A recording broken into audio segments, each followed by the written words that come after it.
اس کے بعد کہا گیا اہدنا الصراط المستقیم. ہدایت کی 4 قسمیں ہیں.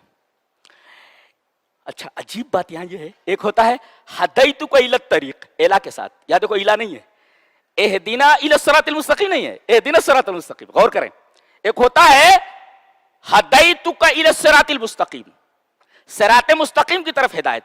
کیا مطلب؟ اس کو کہتے ہیں ہدایت ارشاد. جیسے آپ کو سکندرآباد جانا ہے، اسٹیشن جانا ہے، اب آپ کو معلوم نہیں کہ جانا کیسے، تو آپ پوچھتے ہیں کسی آدمی سے بھائی مجھے سکندرآباد اسٹیشن جانا ہے، ریلوے اسٹیشن جانا ہے. وہ بولتا ہے یہاں سے یہاں چلے جاؤ، پھر یہاں سے یہاں چلے جاؤ، پھر اس طریقے سے وہ آپ اسٹیشن پر پہنچ جائیں گے. یہ ہدایت ارشاد ہے.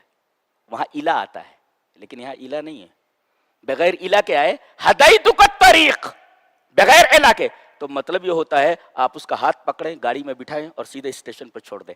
تو آپ جب دعا کرتے ہیں اہدنا الصراط المستقیم، میرے رب مجھے صرف راستہ مت دکھا، میں بھٹک سکتا ہوں، میرے رب میرا ہاتھ پکڑ لے اور منزل تک پہنچا دے. اللہ، یہ دعا مانگتے ہیں آپ، اہدنا الصراط المستقیم، میرے رب صرف راستہ مت بتا، میں بھٹک سکتا ہوں، شیطان اس راستے پر کھڑا ہوا ہے، مجھے بھٹکا سکتا ہے. تو میرے رب میں 17 بار تجھ سے دعا کرتا ہوں. اور یہ پوری شریعت میں جتنی دعائیں ہیں ساری دعائیں مسنون ہیں، یہ دعا مفروض ہے، فرض ہے یہ دعا. جی، اس لیے بغیر سورہ فاتحہ کی نماز نہیں ہوتی، اس لیے کہ یہ دعا چھوٹ جاتی ہے. جی، یہ دعائیں مفروض ہے، فرض دعا ہے، یہ کرنا ہی ہے آپ کو. جی، کرنا ہی ہے، یہ دعا فرض ہے. اور نقطہ یہ ملا کہ اللہ کی تمام نعمتوں میں سب سے بڑی نعمت ہدایت ہے. اسی وجہ سے ہدایت کی دعا کو فرض کر دیا گیا کہ مانگ ہدایت. اور یہ مانگ کیا ہے، اللہ میرا ہاتھ پکڑ کر منزل تک پہنچا دے. ہدایتوں کا الی الصراط، اہدنا الی الصراط المستقیم نہیں ہے.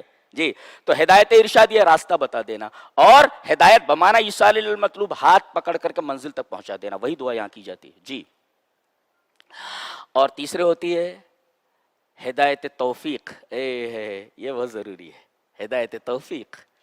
ہدایت توفیق کا مطلب ہوتا ہے آپ کو توفیق دے دی جائے کسی چیز کی. جی، جیسے نبی کریم صلی اللہ علیہ وسلم اپنے چچا ابو طالب کے سرہانے آ کر بیٹھ گئے، ان کے موت کا وقت تھا، وہ فی الموت.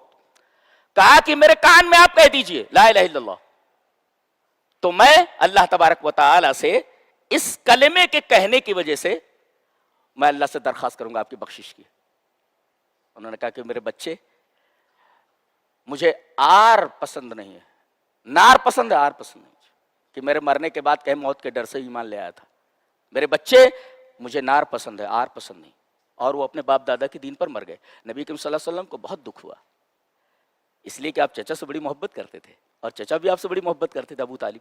بہت دلگیر ہوئے. آپ آیت اتری، انک لا تہدی من احببت، اے ہمارے حبیب، آپ جس سے محبت کریں اسے ہدایت نہیں دے سکتے. آپ گویا ہدایت یہ میرا کام ہے، آپ کا نہیں، آپ کا کام نہیں ہے. آپ کا کام صرف بتا دینا ہے، منزل تک پہنچانا یہ ہمارا کام ہے. انک لا تہدی من احببت، توفیق دینا یہ ہمارا کام ہے. ہم نے آپ کے چچا کو توفیق نہیں دی ہدایت کی، لہذا انہیں ہدایت نہیں ملی. یہ ہدایت توفیق ہے. اور ایک ہے ہدایت تثبیت. ہدایت مل جاتی ہے لیکن روٹ سے ہٹ جاتے ہیں لوگ. سر چلے صراط مستقیم پر لیکن صراط مستقیم سے ہٹ گئے. تو دعا کرو اللہ ہدایت پر ثابت قدم رکھ. یہ دعا، یہ بات حضرت یہ جو اصحاب کہف ہیں، حضرات اصحاب کہف کے بارے میں کہی گئی ہے. جی، کیا کہا گیا؟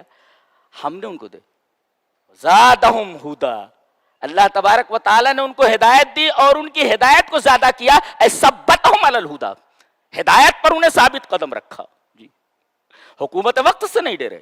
جی، اللہ نے ان کو ہدایت پر ثابت قدم رکھا. تو ہدایت کی 4 قسمیں، ہدایت ہے ارشاد، ہدایت ہے ایصال الی المطلوب، منزل تک پہنچا دینا، اور ہدایت ہے توفیق، اور ایک ہے ہدایت تثبیت. یہ 4 ہدایتیں. سیدھا راستہ جو ہوتا ہے نا، صراط کے ساتھ مستقیم لائے گئے، سیدھا راستہ جو ہوتا ہے نا سب سے شارٹ ہوتا ہے. جی دیکھو، نقطہ اے سے نقطہ بی تک، یہ نقطہ اے ہے، یہ نقطہ بی ہے. آپ جتنی لائنیں کھینچیں گے، جو سب سے سیدھی لائن ہوگی، جو سب سے چھوٹی ہوگی وہی سیدھی ہوگی، جو سیدھی ہوگی ایک دم وہی بالکل شارٹ ہوگی. جتنی آپ ٹیڑھی کریں گے، ایسے ایسے ایسے، جتنا اعوجاج بڑھتا جائے گا اتنا راستہ لمبا ہوتا جائے گا. جی، شارٹ کٹ جو ہوتا ہے نا، نقطہ اے سے نقطہ بی کی طرف جتنی لائنیں آپ کھینچیں گے اس میں جو بالکل سیدھی رہے گی وہی سب سے شارٹ ہوگی. اس وجہ سے کہا گیا اس راستے پر چلنے والا بالکل اس راستے کو شارٹ ہی سمجھے، بہت مختصر ہے جی. اہدنا الصراط المستقیم. اس کے بعد کہا گیا صراط الذین انعمت علیہم. اس کا مطلب یہ کہ اس راستے پر جتنے لوگ چلے ہیں سب کامیاب ہیں، سب پر اللہ کا انعام ہوا ہے. تو انہی کے راستے پر چلو نا، تم بھی کامیاب ہو جاؤ گے. تو صراط الذین انعمت علیہم، یہ وہ لوگ ہیں جو چلے اس راستے پر کامیاب ہوئے، اللہ کا انعام ان کے اوپر ہوا. لہذا تم بھی انہی کے راستوں پر چلو. وہ منزل تک پہنچ گئے، تم بھی منزل پر پہنچ جاؤ. شرط یہ کہ انہی کے راستے پر چلو جن کے اوپر اللہ کا انعام ہوا ہے. ان کے راستے پر نہ چلو جو مغضوب علیہم الضالین ہے. دیکھو مغضوب علیہم علم تھا مگر عمل نہیں تھا، مانا نہیں انہوں. علموا ولم یعملوا، علم تھا ان کے پاس لیکن مانا نہیں انہوں نے. اور یہ ان کے پاس علم ہی نہیں تھا، لم یعلموا، ہاں ان کے پاس علم ہی نہیں تھا، صرف عمل تھا. اور یہ تیسرا جو پہلا والا ہے، ان کے پاس علم بھی تھا عمل بھی تھا. لہذا کوئی بھی کام کرو علم کی روشنی میں کرو جی، اندھے بہرے ہو کر نہیں گرنا کسی چیز پر.